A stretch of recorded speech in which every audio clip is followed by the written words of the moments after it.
Drugs सोबनानै जिखिनि नस्थ' जाबाय बेखौ जोङो बोरै मोजां लामायाव लाबोनो। बस्थासेनिफ्रायनो जोङो आलासि गुबुन गुबुन जिल्लानिफ्राय फैनाय आलासिफोरखौहाय जोङो जाहोगोरनाय ओंखाम बोथिसे जों जाहोगोन। बे हाया भुटाननि नङा, जों स्पष्ट भाबै होनगोन भुटाननि हाया 32 स्कुवार किल'मिटारल'मोन। बे हाया आसामनि नङा, बे हाया कुचबिहारनि नङा, बे हाया भुटाननि नङा,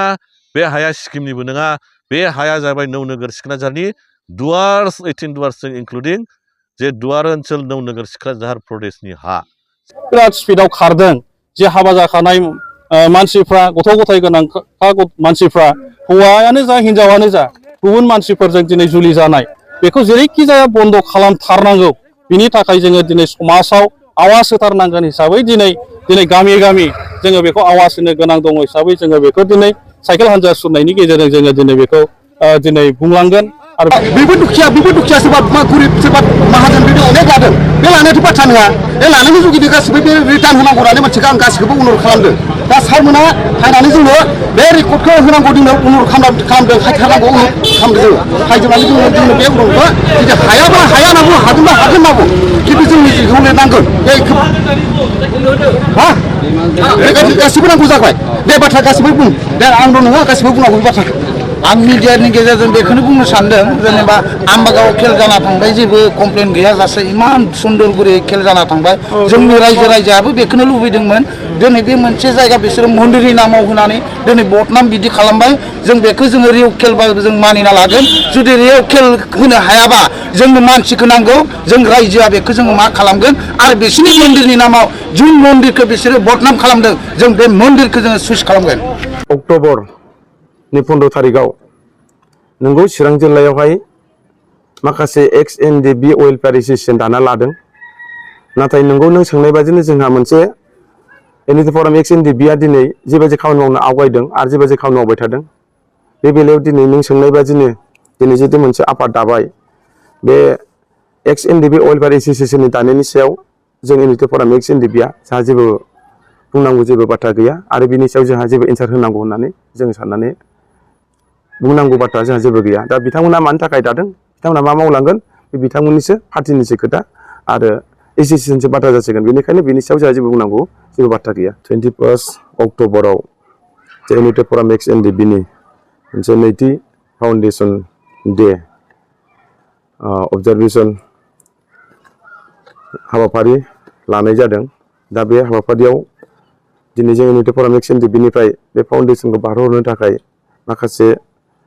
गोनांथार मेसेजखौ हरनो थाखाय दिनै जोङो नोंथांमोननि बे चेनेलखौ लेंबोनानै नोंथांमोननि चेनेलनि गेजेरजोंनो जोङो जोंनि एनइटि फराम XNDB बा बारग' NDB गासैबो आफादनो फोरमायहरनो थाखाय जों बाव मोनसे जिरायनाय हाबाफारि लानाय जादों। दा बेनिखायनो गिबियाव जोंनि लेंहरनाय बायदिनो नोंथांमोन सफैनायनि थाखाय नोंथांमोननिसिमबो गोजोननाय जासिनाय थाबाय आरो लोगोसे नोंथांमोननि चेनेलखौ नायग्रा साफ्रोमबो बर' रायजो राजाखौ बेलासि समनि अननायारि सिबिनायखौ जासिग्रोनाय थाबाय। जे दिनै एनइटि फराम XNDB आफादा फैगौ 21 अक्ट'बरावहाय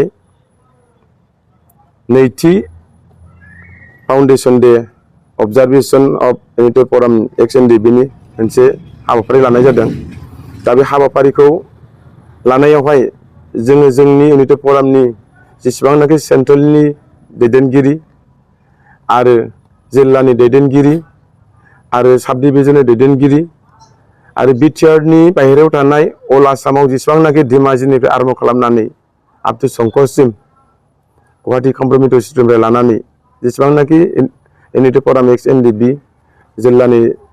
दाजानो होजानाय दङ, दिनै बिथांमोनखौ नैबे दिनैनि चेनेलनि गेजेरजों फोरमायहरनो नागिरदों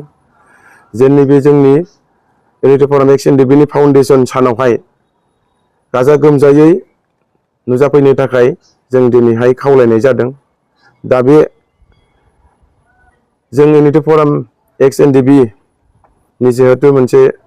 प्रग्राम जानो गोनां बे जायगायानो जाहैबाय जोंनि क'क्राझार जिल्लानि सिङाव थानाय थिथागुरि इरागदाव कमिउनिटि हलावनो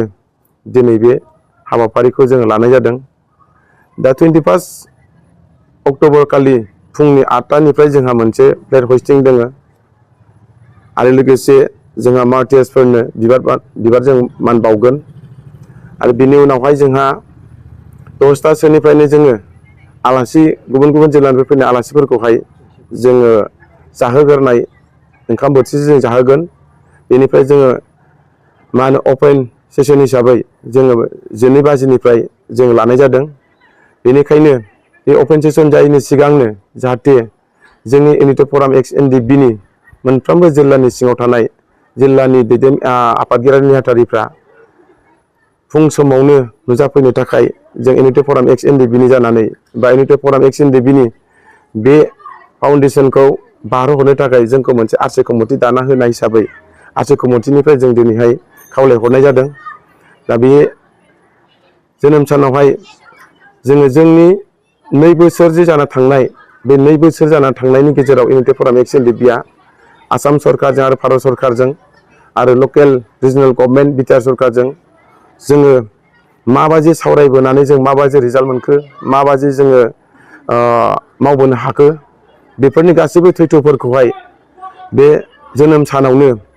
बे इउनिटि फराम एक्स एनडिपि नि नैथि फाउन्डेसन सानावनो जोङो गासैबो खोथाखौ जोङो बेरखांहोजोबगोन बेनिखायनो दिनै जों गेजेर गेजेर ससियेल मिडियाआव होनाय जादों ससियेल मिडियाआव जों बुंबाय थानाय जादों आसाम सरकारजों सावरायनाय भारत सरकारजों सावरायनाय बेफोरनि गासैबो मेटारफोरखौ जोङो बे मिथिंखालिनो जोङो बुफ्रुना होगोन आरो बेजों लोगोसे इउनिटि फराम एक्स एनडिपिआ बे नैथि फाउन्डेसन सानावहाय जों हांख्रायजानाय माखासे गोनां मोजां जोङो बर'नि माखासे दैदेनगिरि आलासिफोरखौ जों लाबोदों बे लाबोनायनि गेजेरजोंनो जोङो बिथांमोनहा जोंनोबो गोबां मोजां मेसेज होलांगोन आरो मावनो थाखाय इउनिटि फराम एक्स एनडिपिनो मोजां सुबुंथाइ होलांगोन आलासि बिथांमोननिसिम जोङो दिनै बेखौ मिजिंथिदों आरो आलासि बिथांमोननिफ्रायबो जोंनि माखासे इउनिटि फराम एक्स एनडिपि बा एनडिपिखौ मोजां मोनग्रा सुबुंफोर आरो भिक्टिमाइज फेमिलिफोर दिनै बिथांमोनहाबो बेयाव बाहागो लानानै जों लेंहरजानाय आलासि सारमोननिफ्राय मोजां माखासे मेसेजखौ मोनलांगोन मोजां खौरां मोनलांगोन बेखिनिखौ जोङो खोनासंहोनो थाखाय बे फाउन्डेसन सानावनो जोङो दिनैहाय गिदिरैनो प्रग्रामखौ दैदेननायनि गेजेरजों जोङो मोनसे गेवलां मेल लानायनि गेजेरजों बेखिनि मेसेजखौ जोङो हरनो सानदों आरो बे मेसेजखौ मोनलांगोन बेनिखायनो इउनिटि फराम एक्स एनडिपि नि जेसेबांनाखि बारग' एनडिपिफोर दङ आसामाव थानाय खना खनला बिटिआरआव थानाय खना खनला गासैबो लिडार आरो केडार्स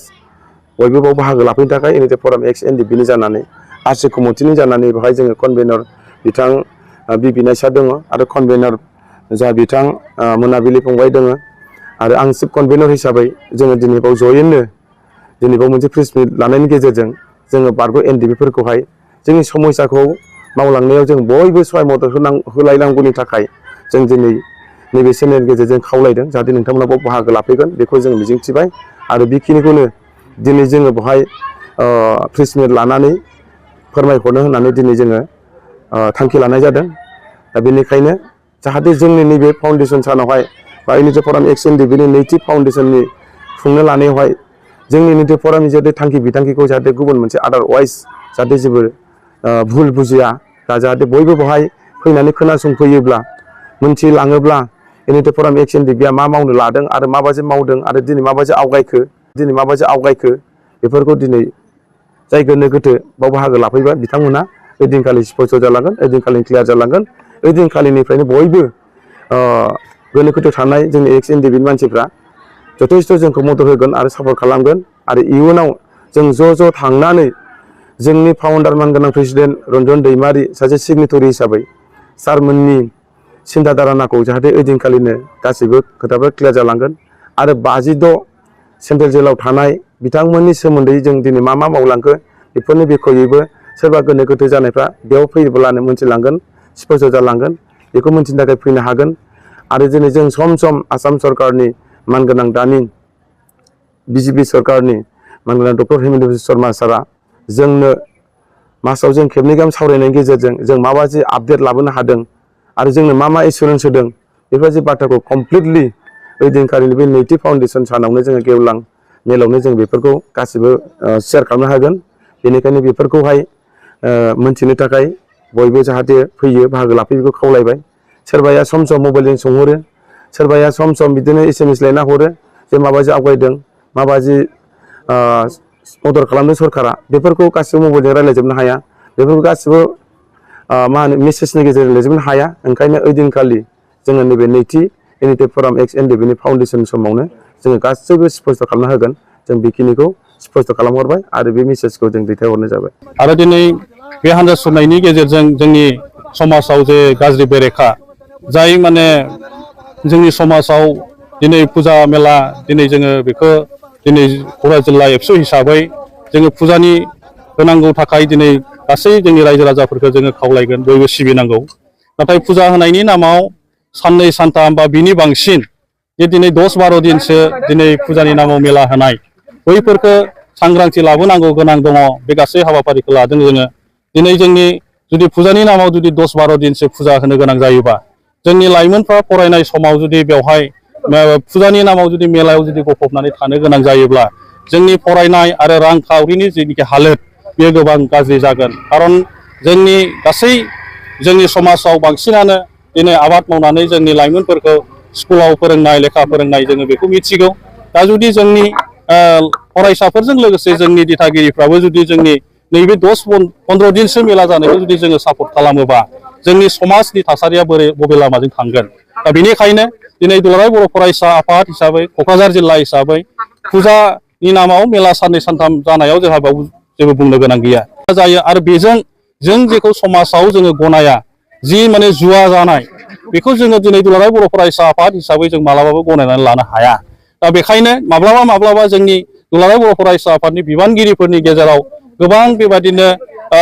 माने कमिटिनि मानसिफोरजों गोबां आरो जाय मानसिफ्रा मेलाफोरखौ सापर्ट खालामो बिथांमोनजों मालाबा जोंनि दुलाराय बर' फरायसा आफादनि बिबानगिरिफोरजों माने सोंखारिलायनाय बेबायदि बाथ्राफ्रा सोलिबोबाय थादों बेखायनो जोंनि गिबियावनो सांग्रांथिया जोंनि फरायसा जोंनि समाज सिबियारि जोंनि दिथागिरिफोर जों गिबियावनो जाग्रोनांगोन दा बेनिखायनो बे गासै बाथ्राफोरखौ लानानै दिनै सालाकाथि दख'रा दुलाराय बर' फरायसा आफादा साइकेल हान्जा सुरनाय बेखौ दिनै लादों आरो बेनि गेजेरजों जोंनि समाजाव जिखिनि दिनै बिराद स्पिडआव खारदों जे हाबा जाखानाय मानसिफ्रा गथ' गथाय गोनां मानसिफ्रा हौवायानो जा हिनजावानो जा गुबुन मानसिफोरजों दिनै जुलि जानाय बेखौ जेरैखि जाया बन्द' खालामथारनांगौ बिनि थाखाय जोङो दिनै समाजाव आवाज होथारनांगोन हिसाबै दिनै गामि जोङो बेखौ आवाज होनो गोनां दङ हिसाबै जोङो बेखौ दिनै साइकेल हान्जा सुरनायनि गेजेरजों जोङो दिनै बेखौ दिनै बुंलांगोन आरो बेखायनो दिनै जाहाथे जोंनि न'खरनि समाजाव जाहाथे जोंनि गेजेराव जाहाथे रायजो जानायाव जेबो जेंना जाया जाहाथे जोङो बयबो न'खराव मोजां मोनसे थासारि फैयो बेखौनो लानानै दिनै जोङो खावलायगोन आरो जोंनि लाइमोनफ्रा दिनै बिसेसकै ड्राग्स सोबनानै जिखिनि नस्थ' जाबाय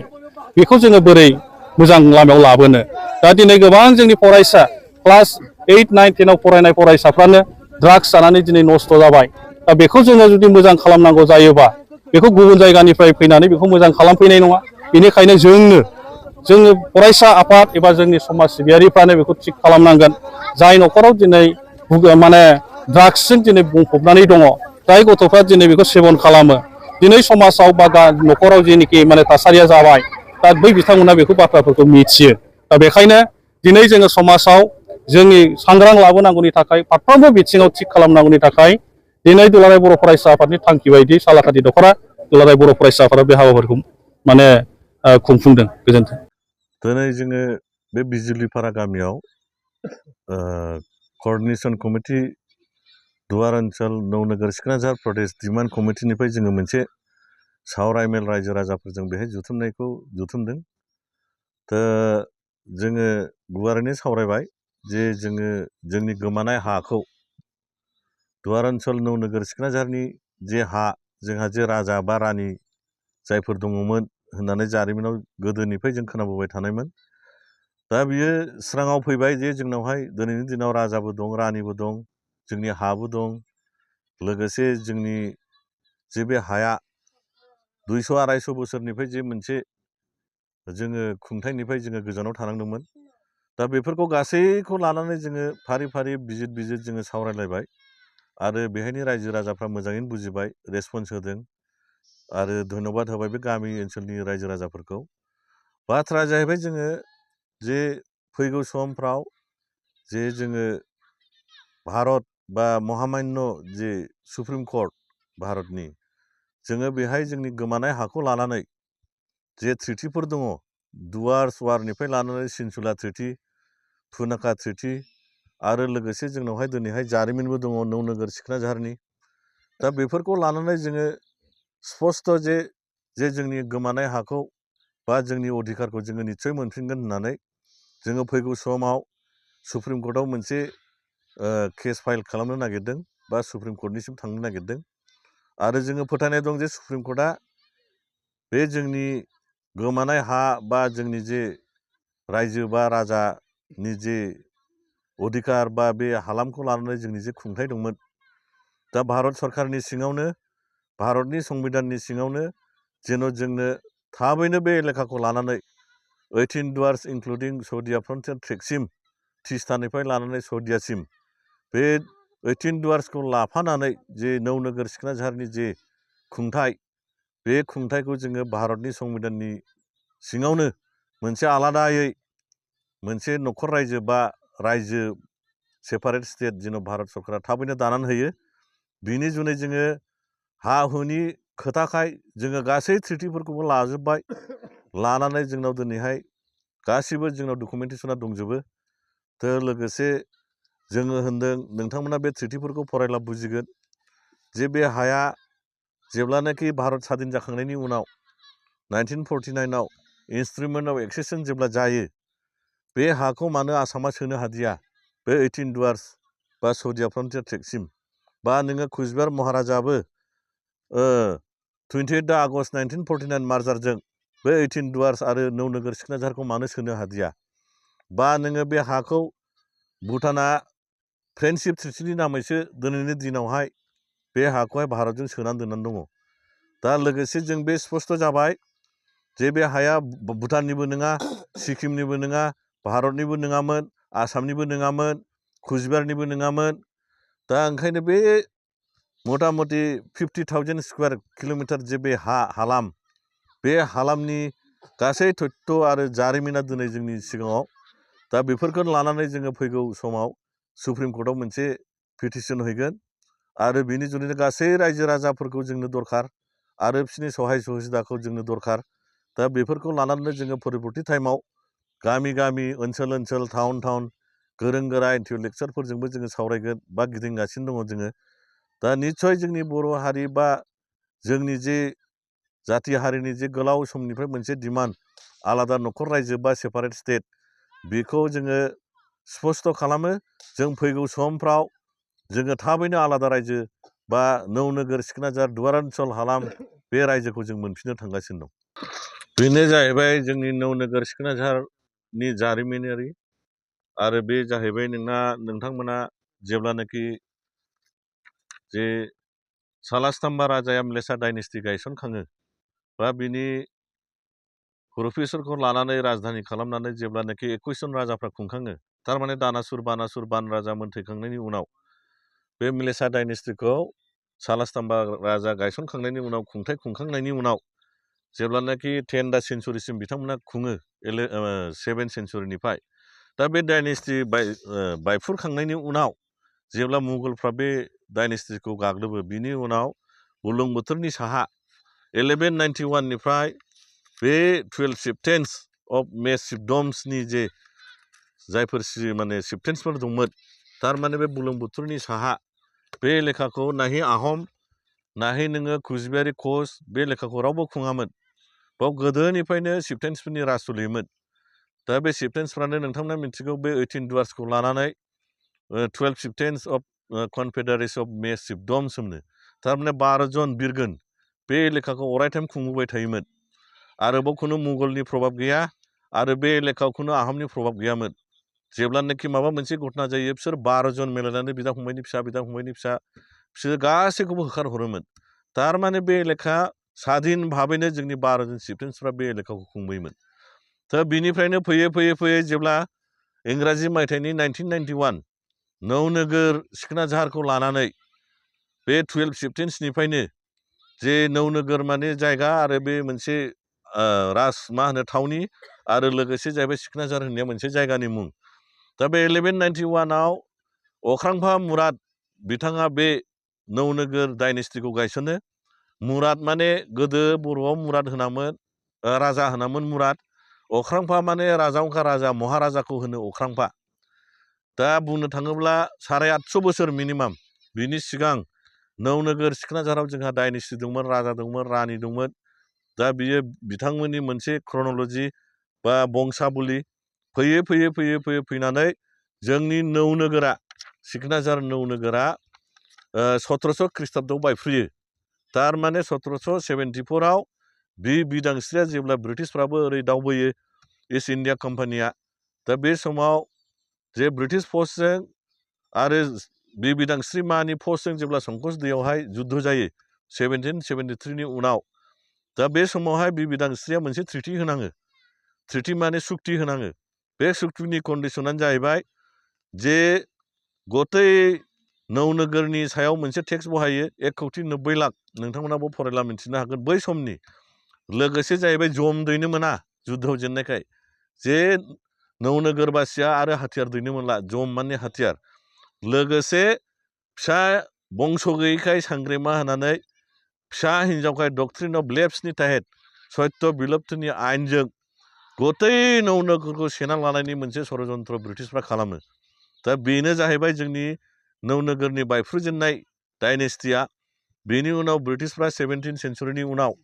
बे नौनोगोरखौ डिभाइड एन्ड रुलनि पलिसियाव फिसा फिसा राजा गायसननानै जे टेक्सफोरखौ 1,90 लाख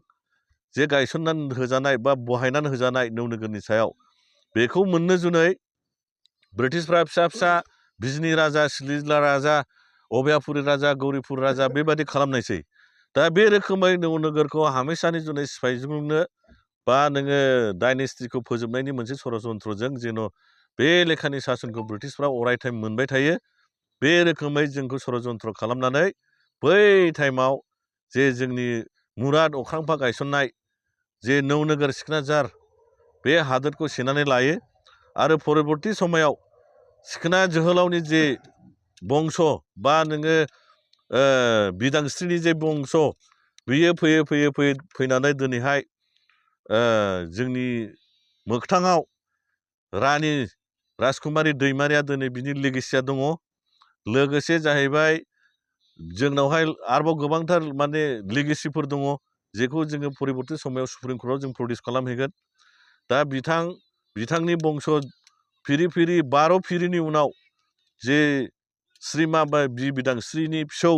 बियो जोंनाव दङ दा बिथाङानो नौनोगोर सिखनाझार दुवार ओनसोलखौ लानानै मोनसे सुप्रिम कर्टआव क्लेम खालामगोन जे जोंनि हा जोंनि डायनेस्टिनि हामोन बेखौ मोनफिननो जुनै जोङो सुप्रिम कर्टआव जायनि जुनै केस होनो थांगासिनो दं लोगोसे गतै जातीय दल संगठन बा बिभिन्न दल संगठना जों लोगोसे सापर्ट होगोन थारमाने बिथांनि टाइटेला जाहैबाय जिलिदुवार राजकुमारी रानी दैमारि बिसोरनि बंसफोरखौ जिलिदुवार होनोमोन दा जिलिदुवार माने दुवार ओनसोलनि दरखं बे बेंग्राफोरनि जायफोर मेन 18 दुवारजों लोगोसे सदिया फ्रन्टियार ट्रेक लादाख दुवार जायफोर दरखंखौ बेङोमोन बिसोरनो जिलिदुवार आरो बिसोरनि बंस डिसेन्डेन्सफ्रा दिनैसिम दङ ओंखायनो जों स्पस्ट लोगोसे जोंना दुवार सालामनि दुवार वारनि सिनसुला ट्रिटि पुनाखा ट्रिटि 1949 आफ्टार इन्डिपेन्डेन्सनि ट्रिटि इन्ड' भुटान फ्रेन्डशिप ट्रिटि जायखौ होनो बेहाय रोखा लिरनाय दङ बे हायाव जुदि माबाफोर भबिष्यतआव जुदि डिसपिउट एराइज जायोब्ला बहाय भुटान आरो भारतजों सरकारजों सावरायनानै बा जाय जों दिनै हा बिबाय डिसपिउट एराइज जाबाय जों रायलायनानै त्रिपाक्षिक रायलायनानै बे हालामनि सायाव समाधानखौ खालामनाय होनाय जागोन होननानै लिरनाय दङ लोगोसे बे हाया भुटाननि नङा जों स्पस्ट भाबै होनगोन भुटाननि हाया 32 स्कुवार किल'मिटारल'मोन बेखौ 1949 आव घुरायफिनना हरनाय जादों जवाहरलाल नेहरू मोना थारमाने देवथां दावांगिरिया जेब्ला 1864-65 नि जुद्धआव बे एलेखाखौ ब्रिटिशआ भुटाननि टेरिटरियाव हाबनानै बांसिन एलेखाखौ सेहैनो हायो भुटियाफ्रा खारबाय दा बेखौ बिबाय थाफिनोमोन बिसोरो मानसिफ्रा होनो जोंनि मिसकनसेप्ट गोरों गोराफ्रा होनो गासिबो बले भुटाननि गोजामोन भुटाननि हाखौथ' गथाय हरफिनबाय 1949 आव गथाय हरफिनदों दा बे बाखिया थानाय 50,000 स्कुवार किल'मिटारा सोरनि हा आरो नोंथांमोना नायनो हागोन ट्रिटि जे 28 आगस्ट 1949 आव कुचबिहारा भारतजों मार्जार जादों कान्चन प्रभा देबिया जादों 1949 आव गपिनाथ बरदलैनि नेतृत्वआव 1947 नि उनाव 1949 आव सामिल जादों होमब्ला बे हालामखौ मानो सोनो हायाखै बे हालामा जाहैबाय जोंना 8 आगस्ट 1949 आलादा भाबै दार्जिलिंआवसो एग्रिमेन्ट जानानै हाबदों होमब्ला बे स्पष्ट बे हाया आसामनि नङा बे हाया कुचबिहारनि नङा बे हाया भुटाननि नङा बे हाया सिक्किमनिबो नङा बे हाया जाबाय नौनोगोर सिखनाझारनि दुवार्स 18 दुवार्स इनक्लुडिं जे दुवार ओनसोल नौनोगोर सिखनाझार प्रदेशनि हा जिखौनाखि जों मोननो परिबर्ती टाइमाव सुप्रिम कर्टआव थांगासिनो दङ आरो जोंनि रायजो मोननाया खाथिसै होननानै रायजो राजाफोरखौ जोङो दिनै 100% जोङो आश्वास होदों मानोना जों मिथिगौ बे ट्रिटियानो साफिसियेन्ट लोगोसे जोंना जारिमिनबो थाबावबाय दा बिनि अनगा जेबो राहा लामा गैला बर'फोरनाव जुदि न'खर रायजो आलादा रायजो नांथारगौब्ला बे मोनसेल' लामासै बेजोंनो ज' जोङो गणतान्त्रिक प्रक्रियाजों गान्धीजिनि नीतिजों थांनानै जोङो जोंनि डिमान्डफोरखौ साब्यस्त खालामगोन आरो गोख्रैनो जों खोनानाय मथेब्ला 2024 डिसेम्बर मासनि विन्टार सेसन पार्लामेन्टारि बर्डआव 7था गोदान रायजो जानो थांगासिनो दं जायनि जुनै जों होनदों जोंबो मालायनि रायजो दानो नागिरनाय समावनो मुरामुरि मालायनो ओंखाम खुरना होनो गावनि फिसाफोरनो ओंखाम खुरनो होनाय टाइमाव जोंबो ग्रोब सहैनानै जोंबो मोनजाफागोनखौ जोङो रायजो राजानो फोरमायदों आरो जोङो 100% जों देरहागोन आरो जोंनि भबिष्यतआ मोजां आरो रायजो मोननाया खाथां